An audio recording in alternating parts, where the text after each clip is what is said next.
ಹುಚ್ಚ ಇದು ವಿಶೇಷತೆ ಏನು ಅಂದರೆ, ಒಬ್ಬ ವ್ಯಕ್ತಿ ಅದನ್ನು ಹುಚ್ಚು ನಿರ್ಧಾರ ಅಂತ ಪರಿಗಣಿಸ್ತಿರೋ ಏನೋ ಗೊತ್ತಿಲ್ಲ ನನಗೆ.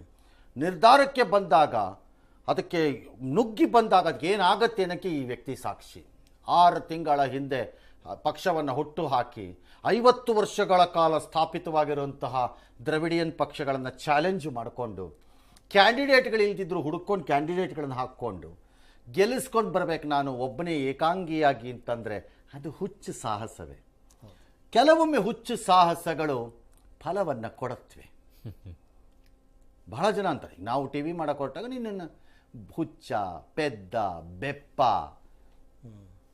ಅವನು ಏನವನು ಅಂತ ಎಲ್ಲ ಬೈತದೆ. ಕೆಲವು ಸರಿ ಇದು ಆಗತ್ತೆ, ಯಾರ ಮಾತು ಏನು ಕೇಳಿಸ್ಕೊಳ್ಳೋ ಸ್ಟೇಜಲ್ಲಿ ಇರಲ್ಲ ಅದು. ಹಾಗಾಗಿ ಆ ಧೈರ್ಯ ಮತ್ತು ಆ ವಿಶ್ವಾಸ ಮತ್ತು ನಂಬಿಕೆ, ಡಿಸ್ರಪ್ಟರ್ ಅಂತ ಬೆಳಗ್ಗೆ ಡಿಸ್ರಪ್ಟರ್ ಅಂತ ನಾನು ಹೇಳಿದ್ನಲ್ಲ, ಹಾಗ ಡಿಸ್ರಪ್ಟರ್ಸ್ ಆಗಿ ಕೆಲಸ ಮಾಡೋದು ಇದೆಯಲ್ಲ, ಅದು ಆ ಹುಚ್ಚು ಧೈರ್ಯದಲ್ಲೇ ಬರೋದು.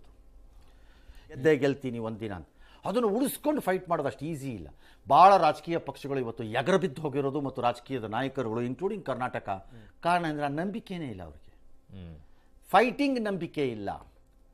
ಫೈನಾನ್ಸಲ್ಲಿ ಅತ್ಯಂತ ಖ್ಯಾತನಾಮರಾದವರಿಗೆ 2 ರೀತಿಯ ಗೌರವಗಳಿರುತ್ತೆ ಜನರಿಂದ. ನಂಬರ್ 1, ಅವರು ಖ್ಯಾತನಾಮರಾಗಲು ಯಾವುದೋ ಒಂದು ಕ್ಷೇತ್ರದಲ್ಲಿ ಮಾಡಿರುವ ಸಾಧನೆಗೆ ಅವ್ರ ಮೇಲೆ ಬಹಳ ಗೌರವ, ಪ್ರೀತಿ, ಪೂಜೆ ಮಾಡುವಂತಹ ಸನ್ನಿವೇಶ, ಅವರನ್ನೇ ನನ್ನ ಹೀರೋ, ಅವರೇ ನನ್ನ ಮಾದರಿ ಎಂದು ಪರಿಭಾವಿಸಿ ಭ್ರಮಿಸುವಂತಹ ಜನಗಳು ಇರ್ತಾರೆ. 2ನೆಯ ಭಾಗದಲ್ಲಿ ಅವ್ರಗಳಿಗಿರೋ ಗೌರವ ಯಾವುದು ಅಂತಂದ್ರೆ, ನಾನು ಹೇಳ್ತಿರೋದು ಶ್ರೀಸಾಮಾನ್ಯರಿಗೆಲ್ಲ ಇರಲ್ಲ ಈ ಅವಕಾಶ.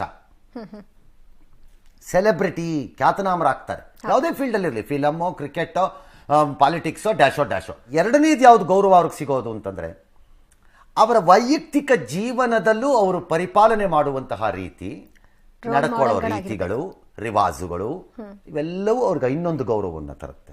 ಇಂಥ ಜನ ಎಲ್ಲಿ ಸಿಗ್ತಾರೆ ನಿಮ್ಗೆ? ಹೊಡಿರಿ ಚಪ್ಪಾಳೆ, ಹೊಡಿರಿ. ಇದು ನಮ್ಮ ದೇಶ ಅಂದ್ರೆ.